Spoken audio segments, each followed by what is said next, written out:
Entrepreneurial ambition relies on tension. You pull resources, your time, and capital as tight as they can go, hoping the structure holds until the payoff.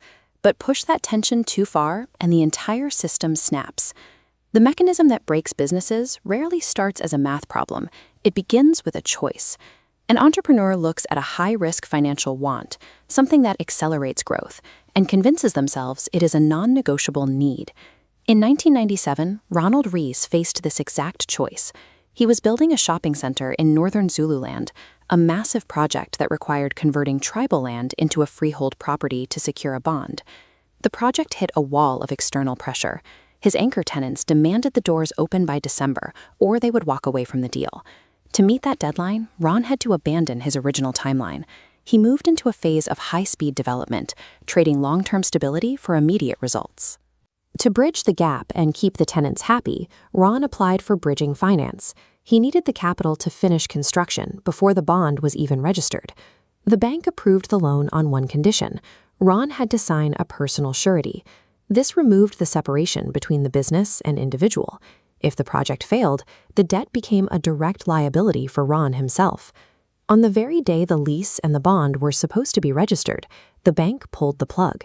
They canceled the financing, leaving the project unfinished and the debt unpaid. Because of the surety, the bank didn't just take the shopping center. They went after Ron. He was suddenly facing personal bankruptcy and a total loss of his assets. When your business collapses and you are personally on the hook for every cent, what is your next move? At rock bottom, the instinct is to panic. But to survive, you have to look at the mechanics of how that debt is structured and how you respond to it. Ron's framework separates two things. Left, the contributing factor. This is the external reality you cannot change, like the bank stopping funding. It's out of your control. Right, the distributing factor.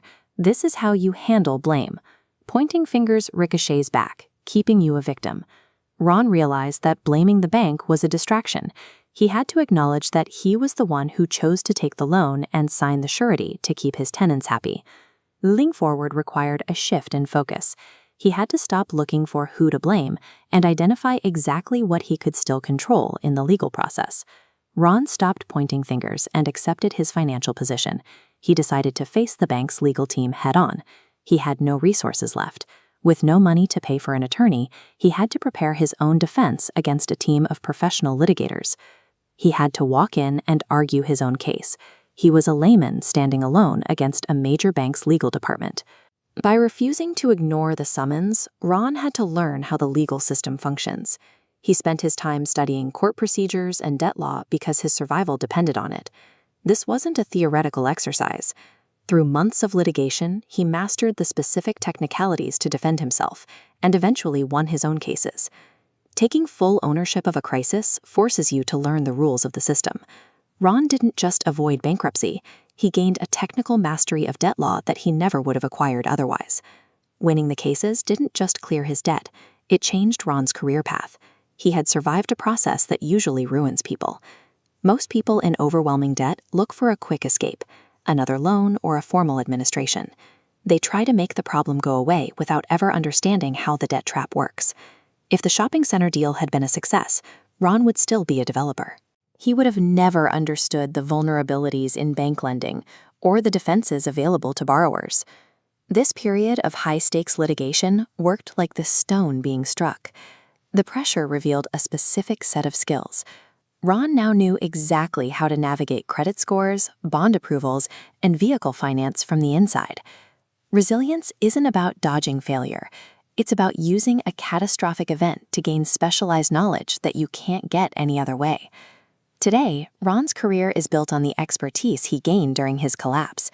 He spends his time helping others resolve their own crippling debt.